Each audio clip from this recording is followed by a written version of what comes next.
Welcome to the Jay Franzi Show, your source for the latest news, reviews, and interviews, with insights you can't pay for and stories you've never heard.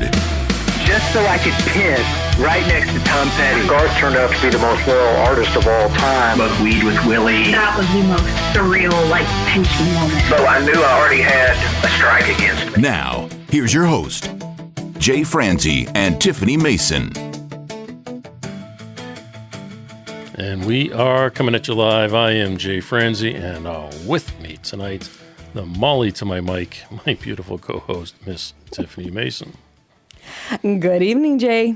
If you are new to the show, this is your source for the latest news, reviews, and interviews. And if you would like to join in, comment, or fire off any questions, please head over to jfranzi.com. All right, my friend, tonight we have a very special guest with us. We have a member of a true rock revival, hailing from the great state of California via Canada. We have Johnny from the Dreamboats. Johnny, my friend, thank you for joining us. Jay, Tiffany, thank you so much for having me on the show. It's an honor. You say that now. Yeah. Uh-oh. We'll see. We will see. Well, we've mentioned that you're in California and you are originally from Canada, but your band, you guys play all over the place. Yes. So can you tell us what the difference is between playing in Canada versus the States? I mean, in case anyone out there hasn't heard, Canada is huge, and we don't have a lot of people, well, relative to the size. So it's like, I was told that California has a larger population than all of Canada, and don't fact check me on that, but it's huge, So coming to the States, we're able to play in so many different markets in such a condensed area, as opposed to Canada, where it's like, once you're past Sudbury or Sault Ste. Marie, Ontario, it's like 8 hours every day to the next market, and they're small towns. So it's just been really good for us to get in front of new audiences, and we're playing all oldies like American rock and roll. So it's just, it works out so well. But there's a lot of opportunity moving to the States. It's pretty evident, I would say. Well, it's funny you say the difference in population. There's a huge portion of Canada that you can't live in. That too? Sure. I mean, the sun doesn't even rise half the year, so. Oof, no, not a place that I would want to be. And then to go to California, what a difference. I know. Honestly, Jay, Tiffany, I wake up every morning. I'm not even joking. I open up my window here, and we live out in the desert, just outside of Palm Springs, California, out in the desert, and there's not a cloud in the sky. And I came from Toronto, Mississauga, Canada. It's like we were shoveling snow, like most of the time, not most, but a large chunk of the year. Cold, wearing toques. They're beanies. We call them toques, all of that. And now I don't have to, it rains like 10 times a year out here. I am blessed. I don't take it for granted ever. And another thing I noticed coming down here is that in Canada, most of the shows are indoors. And then when we came to California, it was like a lot of the things are outdoors. And you just can't gamble like that in Canada. It's tough. And if it does rain on your event out here, it's like a tragedy. And it still goes on, but it's a tragedy if it rains on your event. So I've been really liking that. It's just, yeah. Do the other guys feel similar? Yes. Well, there's 4 of us in the band. Okay. There's actually, but we have a 5th member. He's our videographer. He does all the video, all the content stuff. So 4 of the 5 of us, we all live together in a house. So I'm in this band house right now in the desert, which isn't necessarily what I thought I'd be doing with my life at 39, living with other guys, but it's all part of this grind that we're doing. We moved down here. We were at a certain level in Canada, came down here, we were doubling down to really just take a few steps back to push the band forward. Yeah, so, we all made sacrifices to be in the States, which is crazy to push like this band, which is essentially a retro rock and roll band. Like we're doing 50s and 60s covers, which for a lot of people seems weird. They're like, oh, you're just a cover band. But I'm like, no, it's special. We've been doing this for 15 years, and it's so much more than just playing the covers. Like we truly feel like we're keeping this music alive. Like we are carrying the torch, and not even just in the music, in terms of the show and what we're doing at the show, like bringing back entertainment value in its most stripped down form to the show. So we believed in it. A lot of people in Canada, we have a lot of mentors, people in the industry that believe in it. So we're like, let's give this thing a shot. Let's really come down here at this late stage of our careers. Well, late relatively, you know, we're in our mid to late 30s, and we're having a go at it. And just every day we dedicate to the band. And here we are now. Here I am chatting with you guys. Everyone's out and about right now. So You said a couple of things in there, so let's talk about it. I mean, Sure. even back in the 50s and 60s, the bands that played like you're playing now, they were playing cover tunes then. They weren't writing their material.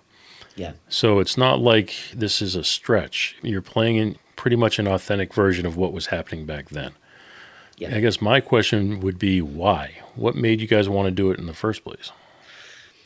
It's a genuine question. I mean, people are like, usually the bands playing 50s and 60s music are in their 60s and 70s at this point. That is typically what's happening. But there's a weird little pocket in pop culture in the 90s where kids like me back in the day when we were growing up, we were exposed to this whole cultural phenomenon of movies like Back to the Future, like La Bamba, like Great Balls of Selena. Fire. Yeah. That Thing You Do. Did you say Selena? Yeah. Yeah. There was this era of that. And, you know, like when I was growing up, the Beatles weren't that far off. They were like 20, 25 years away. So that wasn't like that long. You know what I mean? So I just growing up, like I loved those movies. That Thing You Do, Back to the Future, I know word for word. And then aside from that, it was just like whenever my parents would be driving me around in the car, it was always the oldies AM station. It was AM 1050, 1150 in Canada. And that was it. So, but it was embarrassing. You know, I remember like before you can drive, like my parents would, I'd be in the car with them. We go pick up my friends, and then it's like you pull up to their house. They get in the car, and it's like we got oldies on, like Buddy Holly, and it's all like AM, and I'm trying there literally when my parents aren't looking, I'm like kind of angling, hitting the volume down. I'm like, oh my God. But then when I got older and I really started getting into music, I remember going Napster. Yeah, I downloaded Napster, and I remember like downloading some of these songs because I was like, oh, what do I type in? And starting to hear these songs not on the AM quality, but like in a MP3 quality, but it was better. And I remember just being like, these songs are awesome. These songs are great. So when we got together with the band, we realized that a lot of the members of the band had a similar upbringing. And the only songs we all knew how to play, I remember our first jam session, it was like Twist and Shout, Johnny Be Good, La Bamba, Come On, Let's Go. What else? Like that's what we did. So it came about very naturally. We didn't form this band because we're like, oh, we're going to play 50s and 60s and we're going to get in front of the boomers and we're going to make a ton of money. Like it wasn't that. The initial concept. Let me ask you this. If I said the name Sha Na Na, would that mean anything to you? To me, it would, because I'm old. Are you familiar with the group Sha Na Na? Okay. I was obsessed with Sha Na Na. They were in the movie Grease, another like favorite of mine growing up. And the thing with Sha Na Na is that they played at Woodstock. I don't know if you're familiar, but Sha Na Na played at Woodstock, and they were doing like doo-wop covers, 50s covers. And they would dress, they had the guys in the matching suits. Everyone was kind of their own character, okay? And there's this clip of them at Woodstock, and they're doing At the Hop, I think it is, you know, boom, boom, boom. And then it cuts to the crowd, and all these hippies are just all like confused. What's going on? And then they start smiling after. They're just kind of like like that. And we wanted to like create that and bring it to the younger crowd. So we started playing shows. We would book our band as a cover band on original bills in Toronto. So you'd have all these original bands, you know, punk and whatever, and then we'd come on with like these matching vests. And the way I would convince the promoter, I would say, think Sha Na Na Woodstock. And some of them were like, what are you talking about? But some would be like, Gotcha. So I don't even know where we were going with this. I'm going off right now, but it came about very naturally. We all love this music. For that reason, 15 years later, we're still doing. I had hair when we started. For all the audio listeners, I have no hair. Okay, bald. But well, to be fair, neither do I. Hey, well, So, we're part of the community. yes. Well, I think one of the things that we need to point out is that you mentioned you usually get 50, 60-year-old people playing this style of music these days. That's typically the only people who play it anymore. But I don't think they would get the same energy that you guys provide. So I think you're not only playing the music and keeping the music alive, but you're keeping this energy going, which is what's going to keep the younger crowd interested in it. Yeah, totally. I mean, the thing is, for anyone listening out there who hasn't seen our band, we're doing the 50s, 60s covers, but there's a lot of dance moves, there's a lot of moment, and not like, they're joking dance moves that have just become nuts, but there's a lot of movement. There's, guys are jumping off the kick drum and people are doing the splits and our singer's doing a handstand, the duck walk. I'm looking at the video. We do this thing called the crab walk. It's fun. We all sing. We all play our instruments and sing. You know what I mean? And that came about very naturally because we're playing these songs. And the thing is, these songs are pretty simple. They're simple, they're catchy. So it's cut to 5 years in, it's like these songs are on autopilot for us. And we were just getting bored. And we're just we started goofing around. We're all good buddies. So someone would start doing a little two-step and the other guy would join. And then we were like, huh. And then people liked it. And then what we noticed as we would start doubling down on these moves and they would get crazier and crazier. And what we noticed is that people started whipping out their phones and filming us. And then they would start tagging us online. And then people are like, who's this band? And then, and now cut to now, our Instagram channels, we're sharing all these wacky moments. Sometimes they're bloopers. We play so much. There's an endless stream of things that goes on at a Dreamboat show. And we get so many views and then people find out, they come to the shows and we do more and it gets crazy. But these moves and this extra layer isn't something new. Maybe we're putting steroids into it, but it's not something new. It's like people used to entertain back in the day. And there is an artist, a legendary rockabilly artist who was huge in Canada, a man by the name of Ronnie Hawkins. I don't expect anyone to know that name, but he was in the States because he brought rock and roll to Canada, but he was from Arkansas. He was responsible for forming the band, The Band. They did The Wait and The Night They Drove Old Dixie Down. He formed that band. They were called the Hawks, and he moved to Canada. The Hawks ended up leaving Ronnie Hawkins, and yeah, there we go. Ronnie Hawkins. He was in The Last Waltz, the Scorsese, the band's last performance, the Last Waltz. So he was one of the people they brought up. So Ronnie Hawkins was a big supporter of ours. He came from that era of the 50s. He had a venue in Arkansas. He knew Buddy Holly. He would tell us stories of how he knew Johnny Cash back when he was a car salesman, told us stories I probably can't even repeat here. You can. Well, yeah, the thing is, once Ronnie started warming up to us, it's he went, when we first met him, it was very G-rated stories, then PG, then R-rated stories, rock and roll stories. But he knew everyone. John Lennon stayed at his house for a month in Mississauga, Canada. So he has the accolades, and he saw us perform for the first time at a private event. They had invited him out. They said, Ronnie Hawkins is coming. We're like, yeah, sure. Okay. He's got the Member of the Order of Canada. It's the highest honor. He's a big deal. He's a big deal. And he came and we're like, oh, damn, Ronnie Hawkins is here. And so we said hi. We're like, hey, and he's like, hey, boys, you got this Arkansas accent. He's like, boys, looking forward to the show. I'm like, okay, guys, pressure's on. What was that like? Yeah, I mean, the thing is, when you're prepared, when we've been playing so much as we did, all we were doing was just what we knew best. We weren't nervous. We're like, Ronnie's here. Let's do our thing. And Ronnie stayed for the whole show. And his wife told us later, she said, Ronnie never stays for bands. He leaves the first couple songs and he stayed right to the end. And then and then after we were talking to him and he said, boys, I haven't seen a band like you. I mean, he said, I haven't seen a band like you since the Beatles. I'm not saying that in any way, but that was legitimately what he said. He's like, you boys are tight. You got it all together and you're doing it right. You got the suits. And I remember he was telling us about, when he was playing with Levon Helm of the band, they were good buddies in the Hawks. And he was telling us how they used to keep their suits clean and they'd use Scotch Guard and stuff. It was cool.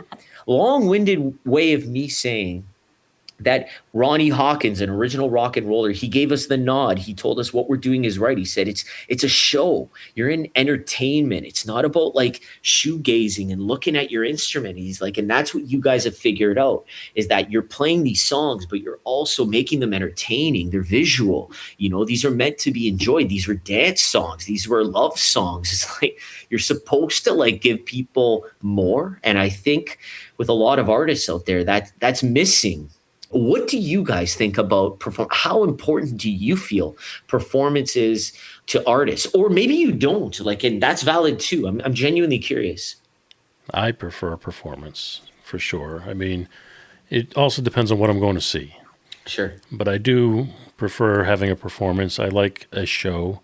I like more than just musicians who stand on stage and play. Now, I can appreciate the musicians who have that kind of talent that can, like, Vince Gill, one of the best guitar players in the world, he just stands there and plays guitar. Or the band The Cars from Boston. Yeah. They just, I mean, literally stand in one spot. It's the most boring show ever.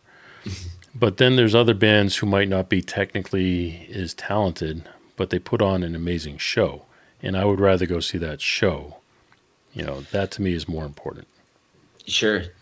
Yeah. I would say I live my life by people may not remember what you said or what you did, but they'll remember the way that you made them feel. So you guys are connecting in that respect. And then I think you guys are going one step further and doing yourselves a huge favor by doing these kind of crazy or unexpected moves, you know, that people are like, oh, that was so cool. And then they're tagging you on social media. You know, you're getting a different angle where they're just compelled that they just want to share it with everybody else because they thought it was so cool. That's pretty amazing. And kudos to you guys for doing something a little bit outside of the box. That's incredible. Well, I appreciate that, by the way. Thank you. And yeah, it's so true. It's just like, you know, bringing the show aspect. It's like you could have a band that's great and then a band that's maybe not as talented, but it's like if they're bringing the show, it's so true. Like live music, you know what I think? I'm going on a slight tangent here, but I have a lot of opinions about the music business. You know, a lot of people are saying, oh, it's hard to sell tickets. It's hard to, you know, get butts in the seats. But I argue that you're not bringing enough of an entertainment value to a show. Like when you have a show that is undeniable, where, like you said, people are talking, they're raving, they're saying certain things, it's very hard to do that with just the music alone. If it's just the music, it better be really good music. You know what I mean? The reality is a lot of people aren't on that level. But, you know, by having an entertaining show, taking people on a journey, that's the things that people remember. Exactly, Tiffany. And I'm all about that. I think the music business is better than ever. You can get people in. I just think a lot of people are doing the bare minimum these days. They're competing with so many bands. They're doing the bare minimum, just playing their songs. But it's like, you got to add more ingredients to the mix, you know. But I digress. Rant over. Well, let's take this approach here while we're talking about your performance. You said in Canada you would drive hours from one village to another to perform. So you're traveling to these small communities to perform, and now you're playing in front of thousands of people. So what changed? How did that change come about for you guys to go from small venues to large venues? Honestly, the show was improved. The show's improved, but what it's been is always getting people to take a chance on us. That's what literally changed, you know, because anytime we would get in front of a crowd, whether it was a lot of people or in those days in Canada, we played to maybe 300 or 400 people. And some shows it'd be to, you know, maybe 20 people. Which is really not a depends. small crowd, by the way. That's not, it took years. Okay. So I'm talking at our peak in Canada before moving to the States.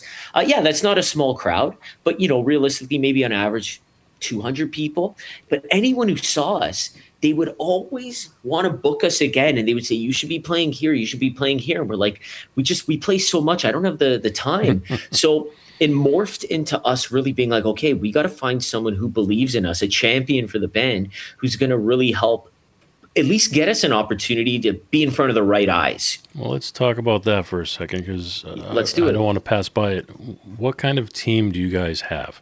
Is it a small one-person operation, or is it larger than that? It's relatively small, you know, for the stage we're at. We are constantly growing it, but our team consists of, you know, the 4 band members. We have a videographer. We have an admin person who helps with all the back end stuff, a lot of emails, We handle a lot of that too, but she's taking care of a lot of that. And we have Is a booking that Heidi? agent. Heidi would be our PR person. Okay. Our PR person. Yeah. So she's PR. So I guess we got 4 people on the team right now. But we're so involved as a band. We don't have a manager. So we're doing a lot of that. Like I'm handling a lot. I'm kind of the quote unquote CEO, as we say, because it's just like, something's got to it's got to be the last line of defense for everything. You're the drummer and you have to earn your keep. I'm the drummer. I've naturally just started handling a lot of this stuff, the business, the money, the finances, the visas, just everything. I handle it. And we laugh, but that's an extreme amount of things to worry about. Oh, I don't even get me started. Cross-border accounting is an absolute nightmare. If I had any more hair, it'd be gone. I'm gonna lose my eyebrows soon. Dude, there's nothing worse than that. Nothing at No. all. I never really thought of that, but you're right. Like It's a nightmare. different countries, different states, different languages, different contracts, Taxes. different. Yeah, what a nightmare. I'm learning though. I'm learning. Maybe one day I'll be able to pass this on to another band crazy enough to embark on this journey. Well, that's a good point too. Not the accounting piece. Trust me, not the accounting piece. Accounting was my first degree. It is not a fun subject. But I have respect for accountants. Let me put it that way. however, you just mentioned you could pass the band down. That is actually something you could do. Did you hear? Oh. Did you hear about this from anyone? Because we're on the same wavelength right now. Tell us, Johnny. You're hearing Well- it here first, crew members. Okay, first of all, I just want to say I have the band, but I've started this other channel on Instagram that is all about music business and talking about a lot of these topics. That's why I get nuts on this. That's really grown to a lot of followers. So you're Let's touching geek on a out lot a of little topics. while. If you type in Johnny Fiacconi, 2 C's, 1 N, that's my other channel on Instagram. And we get into topics like this. I feel like bands are one of the only few businesses, because they are business, one of the few businesses in the world where once the members are dead, it kind of dies. And I remember my bandmate and I, we got invited to perform with the children's band, The Wiggles, in Toronto. Okay, Anthony Wiggle, the original guy, he's a fan of our band. He invited us up to do a song, and he's like, "All right, guys, you want to just stay for the whole show?" So I played drums on the whole show. I don't know any Wiggles songs. But what I saw the Wiggles doing, I got exposed to how they're now creating the next generation. And it's like, it's only Anthony's the original one. He's got his daughter in there. He's got John. He's got like all of these next level. And the band continues and people know different eras of the band. And I'm like, I totally want that with the band, with the Dreamboats. I see us bringing on younger people as we get older, and we're saluting them and giving them the torch. And like the Dreamboats is keeping this music alive. Like we are the keepers of this, I agree 100%. So I talk a lot about music business and all of that. Yeah, it just, the videos really connect with people. And all I'm doing is sharing all the back end stuff that I do with the Dreamboats that we collectively do, and people seem to really resonate with it. So music business, it's all about that. We're very intentional with the Dreamboats, what we're doing, where we want to go. We want to be the top retro band like in the world. We want people to think of 50s and 60s music like, oh, like the Dreamboats, but that comes with just proving yourself and like actually delivering a great show, which we pride ourselves on, and we're constantly learning, but it's a lot of fun. Well, we talk about going ahead and passing the band down, and that can happen with very few bands, but it can happen. I mean, I always reference the band Kiss because they put on makeup and they could just put makeup on the next person and next person, next person, and that music can live on forever. But there are other bands who do it, not intentionally, but they end up doing it, like the band Foreigner, who doesn't have an original member in the band any longer, but they're still out performing under the name Foreigner. Yeah. A lot of bands like that. I remember the Dreamboats opened for Foghat. It was just the original drummer. I know the Guess Who for many years, it was just the drummer. Now Randy Bachman and Burton Cummings finally got the name back. They just played in Toronto. My parents went 2 days ago. So there's a lot of that going on. I always wonder, I'm like, is there a way for a band to pull that off? I mean, you said Foreigner. It's like, do people mind that it's not original people? Well, most people don't know. Your average listener doesn't know. They don't even know. Yeah.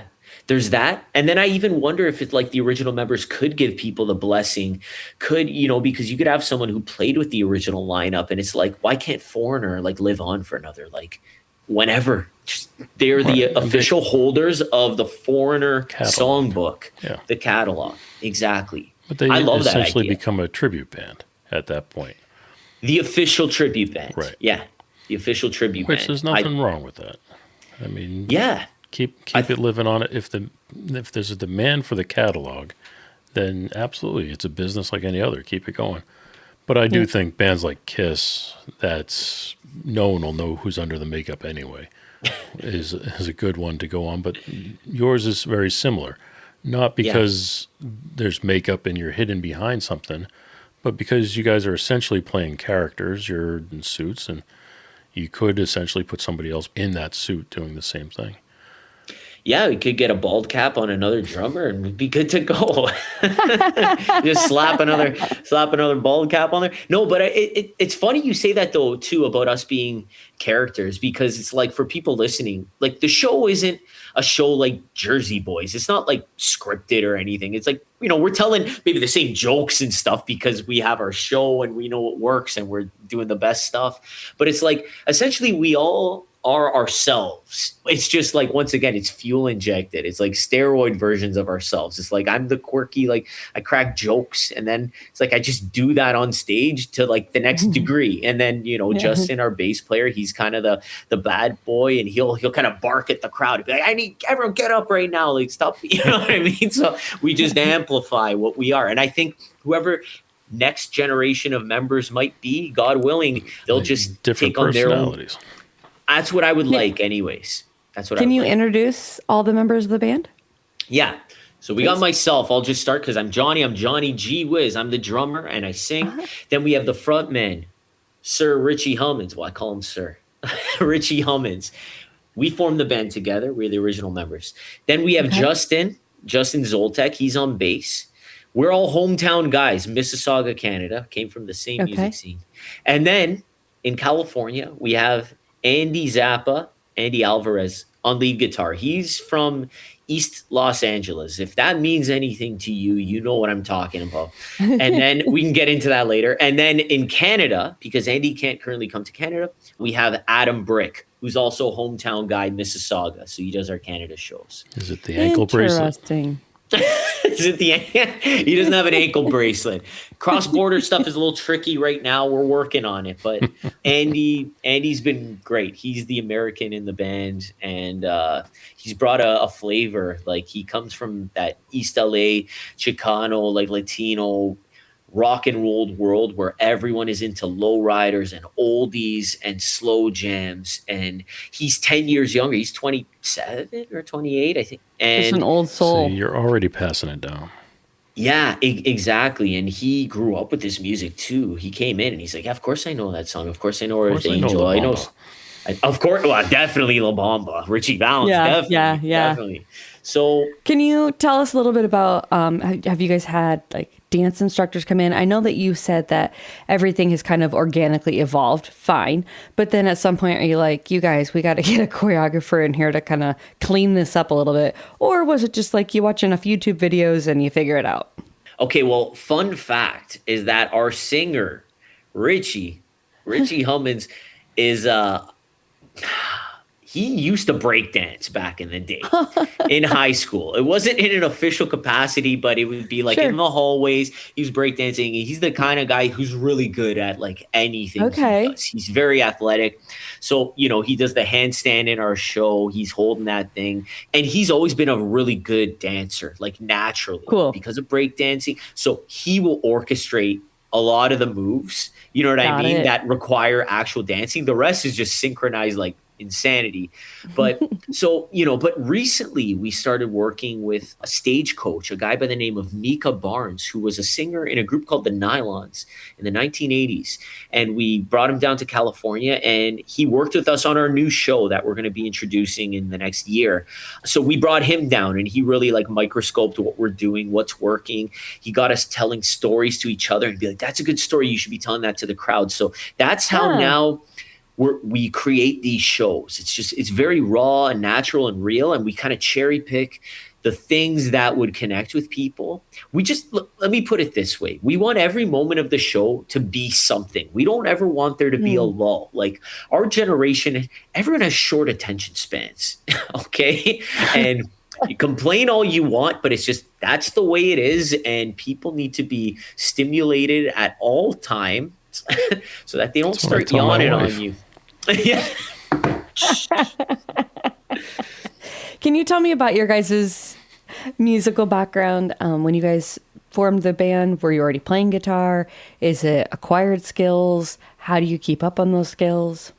For the most part, we're all pretty much self-taught. Like I never took a drum lesson. I mean, you could argue. I can tell. No, just kidding.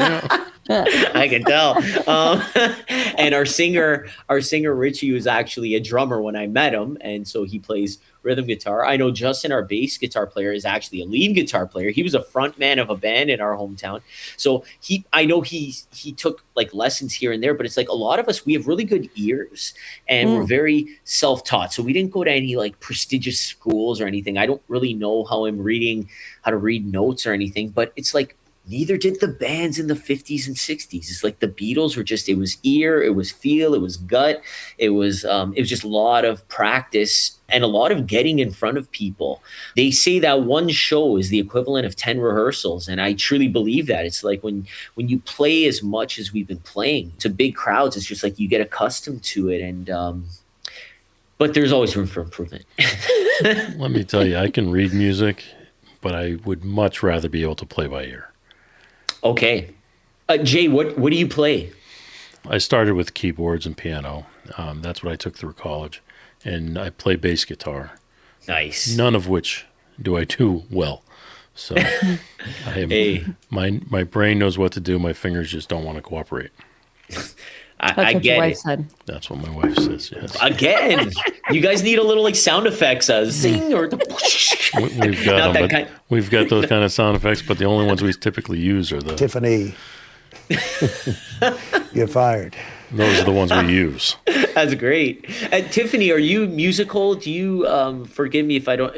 Are you musical as well? I sure wish I was. I have a keyboard in my bedroom that I tell myself I'm always going to teach myself. No. We own a guitar. No. I got you. No. She can sing. I love music. No. Nice. Yeah. That's great. Hey, that's cool. I feel like playing music. You know what it is? It's like getting into magic or something. It's like when you're in music, you're doing it for a living. It's tough. It's something you grew up loving. Like I would go to bed, I would just listen to the Beatles, like staring at the ceiling, like for hours before bed. And it's like now that it's my life, it's your relationship with music becomes a little different. It's like I don't even listen to as much music anymore. Like I do. I know. But it's and I hope I reconnect with it. It's different purposes, and you see behind the curtain. You even go to a concert, and it's like a bit of the mystique is gone, and not in a bad way, but it's like you're there being like, oh, that guy's like helping out. I wonder how much they're paying that roadie. You know what I mean? Oh, he switched the strings. That it's like you're seeing it in such. These are all the thoughts I have when I'm at a show. My wife hates me. She's like, stop pointing it out. Stop pointing it out.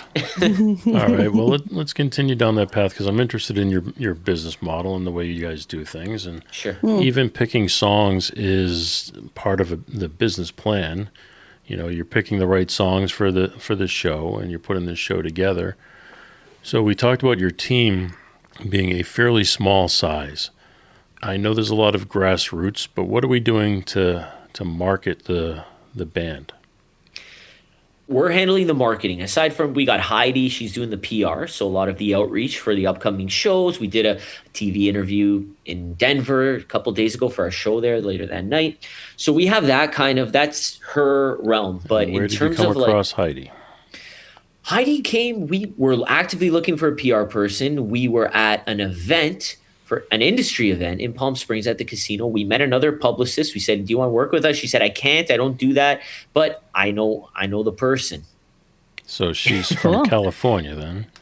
Heidi is based in like New York, New Jersey. She's in your time. Or no, maybe not your time. Eastern time. Yeah. EST. Yeah, ours. Yeah, EST. So She's from the States, nonetheless. Not somebody you knew from back in Canada. No, she's a new member who we've started working with recently, and she's been great. And in terms of marketing, though, it's like I came up with the thing is that this is going to sound the most un-rock and roll thing ever. Do I have it? I have it right here. Okay, I came up with a business plan. Okay, this is the most it's all dusty, as you can tell. But this is a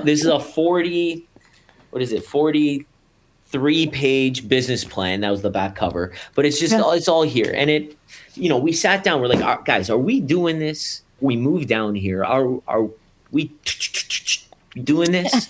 And then in doing that, it's like we set the goals and then we work backwards and we're like, how do we do it? So yes, in there's a marketing plan on how we're doing it. And a big component of that is social media. The reality is like social media is your opportunity to get in front of people all over the world, and targeted people, like people who actually like what you're doing. You're trying to get right to the source. So we do that. We post nearly every day. We found what's been working. We have a whole system with our videographer. He's literally at our shows filming on his phone and his camera. And at the end of the show, he dumps it to a hard drive, hands it to me, and I'm at night. I sift through it. I'm like, okay, what's good? I bank it. I put it all in a spreadsheet. So like the last 2 shows, we got maybe 17 pieces of content. And then it's just like next day, I'm like, I look at it, I come up with a title, and I'm just like, boom, do it. And then I'm learning what's working, what's resonating. And then we get a lot of people finding out about us. They come to the shows. It's like social media is the way. In my opinion. Let's ride that for a second, because you're playing these shows, thousands of people at this point. So you're playing in front of thousands of people on a regular basis, and it's different crowds because you're going to different areas, you're going to different states, you're going to different countries. So how are you monopolizing that crowd? Does social media ever get mentioned from the stage?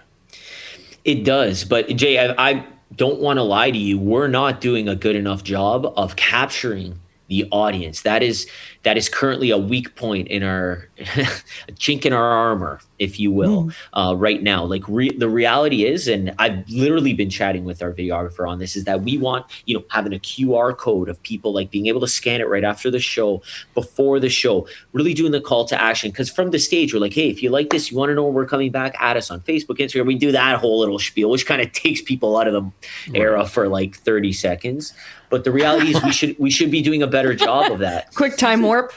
Yeah. I see we can even see it here on your website that there's screens behind you. There's no reason why a QR code couldn't go up on a screen behind you. Exactly. So it's just a matter of dialing that in, having the whole system of driving people to where we want to take them, so that they're just part of the Dreamboats world. So that when we do come back to Sacramento, it's like those people know about it and come and see us. Sacramento. We played the state fair. We played the state fair there in Sacramento, and everyone was like, how was it? And I was like, not good, because it wasn't good. We drove like 8 hours. Hate mail I'm not needs knocking to go to Johnny at jfrenzy.com. Yeah. they were trying out a new stage, and we were around the corner near some bathroom, and it was just like, near the porta potties. It was great. Yeah, it was kind of like that. Downwind from the porta potties. It's kind of like that. All right. So are you doing any sort of meet and greet at these shows? After every show, we come out. We don't even have merch all the time because there's legalities with that. I'm not at liberty to talk about on the record. But no, I'm joking. But, even if we don't have merch for sale, we always come out there. We tell people from the mic, we need 10 minutes to go burn our suits because our suits get drenched. They're actually not good. And then we go out there and we spend like a good half hour kissing hands, shaking babies, taking pictures. Don't shake the babies. No, sorry. Kissing hands, shaking. No, shaking hands, kissing babies. I think you guys really are shaking babies now. Something like that. Don't shake the babies. Yeah, something like that. Talk about legal and ankle bracelets. I'll get you there. When you go out there to meet up with the audience, are you still in character? What are you wearing at that point? I mean, like I said, our character is us. Right. So really, we'll go out there though in our varsity jackets. We That's got what I'm Dreamboats varsity jackets. It says Johnny on it, Richie, Right. Justin. I mean, you say that you're not your characters, but there is still an element of a character because you're not walking down the street wearing your varsity jacket. Sure. Yeah, but we are legitimately characters. Right. Which is awesome. I mean, as is everyone. Everyone in the United States is a character. That's what I've realized. In Canada, everyone's just yeah, they're just people. And then everyone here is, this is me. Well, when you go out to meet the audience and you're standing at a merch booth, say, I wouldn't want to take them out of the experience. So Yes. having the varsity jacket keeps them within that experience, and it gives you the opportunity for that one-on-one conversation, and you can connect and you can build that social media following and so on. So I think that's I'd be perfect. personally super disappointed if you came out in like, a Metallica shirt. I'd be like, no, but the guy that was on the stage, no, Yeah. no. Like, I think you're right, Jay, that it ruins that experience if they were to come out in just regular street clothes. Sure. And another thing that I really like about coming out is that like people will tell us stories from back in the day. A lot of people will come up to us and be like, I saw the Beatles at like here, or I saw them here, Candlestick Park, or like these legendary places. I remember once back in Canada, we were playing a show above a hockey arena. This was like we were 4 years into the band at this point, above a hockey arena for some fundraiser. And this guy comes up to us. Every now and then, someone with a British accent will come up to us and be like, hey, you boys were great. And we're like, okay, I'm waiting for it. I'm waiting for the story. And then in this case, this guy actually went to grammar school with Paul McCartney. My time and he showed with us the a Beatles. picture. Yeah. He showed us a picture and he's like, that's me in Liverpool and that's McCartney. And then he was saying, we went to a party together. It's a good accent, by the way. I know. I was going to see you're a feminist. I'm the biggest Beatles fan. I'm like fanatic. We played in Liverpool. I don't know if I told you that. We played at the Cavern Club where the Beatles performed nearly 300 shows. We played on the iconic front stage. What did that feel like? Dream come true. Dream come true. We were on top of the world. We literally, we were on top of the world. We played Friday night at the backstage. So that's the newer stage, but everyone still played there. McCartney's played there. Everyone's played there. That was on Friday night, packed, because that place is always packed. Then the next day, they slotted us in at noon on the iconic stage. And we were like, noon? Like, we're playing to no one, but whatever. We're playing, make sure someone's filming it. So we played there and we come in and the place is jammed. And we're like, oh God, we got to get in the zone. So we got a couple pints of beer. We're like, let's go. And I feel like there has been this weird wave going on lately where a lot of, like, obviously I'm a woman, chiming in on the women Facebook pages. Sure. And a lot of the women are saying, like, can we just have like a 4:00 in the afternoon concert? Like, we all want to go to bed by 9:00. Can we please just have a 4:00 concert? Yeah. So You're people onto in Liverpool, something. they wanted the noon concert. It's Well, not just a woman. You're old, Tiffany.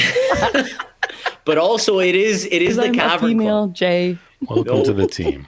Tiffany, I got you. We do a lot of shows. Some of these places will hire us for 2 shows in a day. We played in West Palm Beach at the Kravis Center, and That's it's the a big nursing venue. home, right? Yeah, something like that. And we played there, and we played 2 shows. We did a matinee and an evening show on a weekday, and both shows were jam packed. I couldn't believe it. All right. Well, I would love to continue down the path of business, but we are reaching the top of the hour, and we'd like to give you an opportunity to recognize somebody who may work behind the scenes or somebody who may support you along the way here. So is there anybody that you would like to recognize? Where do I begin? Just one person? We'll give you 1.5. I'm going to give 2 people. One from the business side, one from the music side. All right. Fair. Fair enough. Music side, I would like to give a shout out to our good friend, Canadian teen heartthrob from the 1960s and now radio DJ on AM 1050 or AM 740, in Toronto, Robbie Lane. Robbie Lane has played, he's performed until now. He's in his late 70s. He had his own television show in Canada where he performed with his band. It was called It's Happening or Go Go. He had a few different ones. He's just an absolute inspiration. And he was the reason he allowed our band to open for his band, Robbie Lane and the Disciples, at the Living Arts Center in Mississauga, our hometown. We opened and we got a lot of people coming out. That was our first theater show. I remember right before the show, he's like, you guys should have been headlining this. And we're like, he's a class act. I meet up with him every time I'm in Toronto, and he gives me just great lessons on music. We love Robbie. He's a mentor and such a good friend of ours. So I have to give a big shout out to Robbie for helping us see the next level. And then from the business side, I have to give a big shout out to our friend Mike Heatherman. The reason we are in California is because of Mike Heatherman. He saw us play in a bar in Port Credit, a little area of Mississauga, Canada. We're playing a pub. And he told us, he said, I'm going to get you guys down to California to play at Modernism Week in Palm Springs. We had never played outside of the, like in the States ever. And we're just like, sure, buddy. How many people have said that? And he was like, no. He called me up. He said, how much is it going to cost? My company sponsors the festival. And I threw out a big number, and he snap called me. He was like, make it happen. And I was like, oh, damn, I should have asked for more. But because of that, by him saying yes, it forced us to incorporate the band. It forced us to get like the bank account. It forced us to figure out how to operate the visas. And then we got to California. We knocked it out of the park. It was a red carpet opening party. And from there, we just kept getting work. He kept telling us, guys, what are you doing in Canada? Get down here. Finally, it sunk in. So Mike Heatherman and Kathy, his wife, Mike and Kathy, huge shout out. Forever grateful for both those people. That's awesome. I don't think a lot of people realize that bands become corporations, like legitimately become corporations. You have to, for tax purposes especially. Right. All right, well, let's take a moment to shout out a few friends of the show. Let's talk about High Mountain Breeze's music first, because they have a new single out, Cats in the Cradle. If you don't know who High Mountain Breeze's music is, they are lifelong friends that reimagine the music that we have grown up with, music that we know and love. And their new single, Cats in the Cradle, currently out streaming on all of the services. Please take a moment, check them out. And actually, there's a video for you guys to check out in the show notes. And at the end, there is a QR code for Why Hunger. And in the episode that we did when we interviewed Jason Chapin, he told us kind of about his father's legacy and this foundation that he had started. So go check out the YouTube video. And then if you feel led to do so, support Why Hunger. That's awesome. That's a great charity. That charity has been going on ever since Harry Chapin put it together back in the 70s. Love it. Very impressive. Amazing. All right, let's also shout out Von Ray. Von Ray, we know him as a rock star, but he is also a knife maker. Von Ray, he's got a new knife out. It's called the Dragonfly. If you'd like to check it out, it is on his Facebook page. If you want to check out photos of it, it is very, very good looking knife. And it's got a good sleeve to it, which has an actual dragonfly on it that is inlaid. It's pretty cool looking. And the dragonfly is actually mother of pearl. It also looks a lot like abalone. So if you guys are fans of abalone or mother of pearl, because it is mother of pearl, then I would definitely check it out as well. And I know I've seen the knife that he made for you, Jay. Sexy knife. He customizes them. It's a knife a man can feel good about. You know what I'm saying, Jay? You call it sexy and you say a man can feel good about it. I think we've just taken a turn. Vaughn, sorry. All right, let's also feature a few crew members. We've got Miss Kathy here each and every week. Miss Kathy, thank you for joining us. We cannot appreciate you any more than we do. We also have the Mark Bottolato. Mark is also here each and every week, and he even comes on from time to time. And he was the first one to go up against you in trivia. Yes. We will not discuss the outcome. What was his nickname? Long-haired Mark. Long-haired Mark, yes. And then, of course, we've got the question of the day. James provides us with the majority of our questions of the day. If you like the questions of the day, well, thank James. And if you'd like to participate in that process, you can go ahead and send your questions or your ideas over to feedback@jfranzi.com. And on that note, folks, have a good night.